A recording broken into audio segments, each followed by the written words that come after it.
부를 끌어당기자. 안녕하세요. 세상의 부를 끌어당겨 경제적 자유를 얻고 싶은 세상의 주연입니다. 제가 그동안 세계의 인플레이션과 그리고 여러 가지 불안한 경제 상황 속에서 현금 확보를 하자는 이야기를 영상과 블로그를 통해서 많이 올렸었는데요. 오늘은 이런 인플레이션 상황 속에서 우리가 투자할 수 있는 종목이 보여서 이렇게 영상을 찍게 되었습니다. 한번 같이 보겠습니다.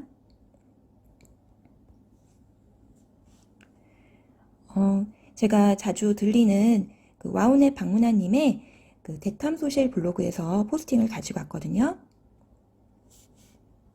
그러니까 이분도 이제 CPI 전년 대비 상승률 30년대 최고치를 기록한 미국. 그러니까 CPI는 미국 소비자 물가 지수예요. 근데 이게 30년의 최고치를 기록했거든요.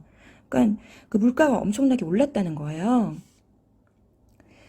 그런데 이 상황 속에서도 사람들이 뭐 비싸서 안 사고 이런 게 아니라 비싸져도 이용하고 사용하더라. 그리고 이제 얼마 전에 10월 소매 판매 지수가 나왔는데 예상보다 높게 나왔거든요. 그러니까 사람들이 거침없이 쓰고 있는 거예요. 우리나라도 마찬가지고.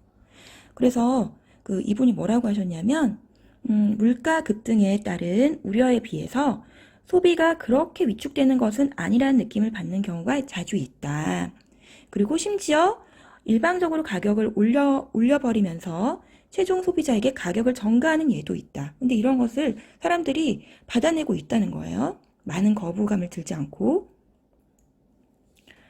그리고 이제 이것이 그 투자자 관점에서 보시면은 그 매출액이 가격과 수량이 고비인데 사람들이 이제 큰 저항 없이 계속 이렇게 산다면은 그 수량에 큰 변동이 없잖아요. 그렇게 했을 때 가격을 올림으로써 매출액이 커지는 효과를 만들 수 있다. 그럼 이게 나중에는 주가에 또 긍정적인 그런 효과가 나올 수 있는 거죠. 자, 그래서 물가 상승. 큰 소비 위축이 없다면 호재다. 물론 업종별로 차이는 고려해야 된다. 이런 말씀을 하시면서 또 이런 걸 보시면은 그 가격 인상을 감수하더라도 사람들이 또 보복성 소비를 하는 경우도 있다는 거죠. 명품 주로 이제 예를 들자면은 명품 가방이라든지 비싼 차라든지.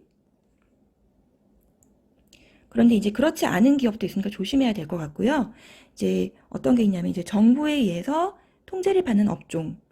그래서 정치권의 압박이 들어가는 그런 기업이나 종목은 조심해야 된다.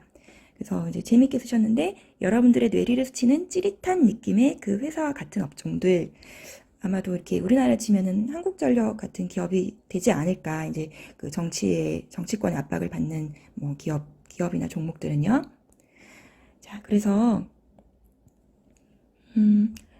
그 과도하게 가격을 인상해도 소비자들이 불만 없이 이용하는 그런 해당 기업이나 그런 종목들은 인플레이션의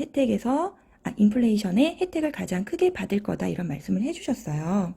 그래서 이건 너무 가격을 올린 게 아닌가? 이런 느낌이 드는 제품이 바로 그런 기업일 것이다. 그래서 한번 검색을 해봤어요, 제가. 그 네이버를 먼저 보시면 가격 인상을 하면 연관 검색어가 쭉 떠요. 그러면 주로 명품들이 많이 이름들이 나와요, 명품들이. 그리고 이제 우유나 뭐 피자에 대한 내용도 있네요. 그리고 다음은 더 많이 나오거든요, 연관 검색어가. 그래서 여기도 이제 명품들 이름도 쭉 나오고 라면, 그다음에 주방 인테리어, 그다음에 술, 밀가루, 목재, 시멘트, 우유 이런 것들이 막 나와요. 그러니까 이런 기업들은 어떻게 보면은 그 인플레이션에서 또 이렇게 수혜주가 될 수도 있는 거죠. 그래서 며칠 전에 제가 포스팅한 게 있는데 이건 제가 투자하는 그 종목이에요. 이제 뭐 조금씩 제가 매수를 하고 있는데 하나로 글로벌 럭셔리 S&P 합성 종목입니다. 진짜 조금씩 구매를 하고 있고요. 이거는 제가 영어 사교육비 대신에 7월부터 조금씩 사고 있거든요. 근데 이제 궁금해서 제가 이날 찾아봤어요. 근데 벌써 수익률이 진짜 제가 얼마 되진 않지만 12%가 넘은 거예요. 그리고 이렇게 차트를 보시면 엄청나게 많이 상승한 게 보이시죠? 그리고 이제 이 종목에 대한 6월달에 기사가 있었거든요. 근데 이제 이때도 사람들이 명품을 사려고 줄을 섰던 거예요. 저는 몰랐는데.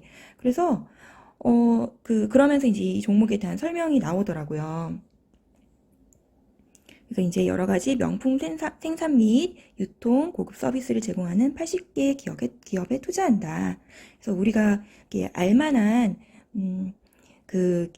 기업들이 쭉 있어요. 뭐, LVMH도 있고, 그 다음에 뭐 테슬라, 구찌, 뭐 카르티에, 벤츠 등등등 있거든요.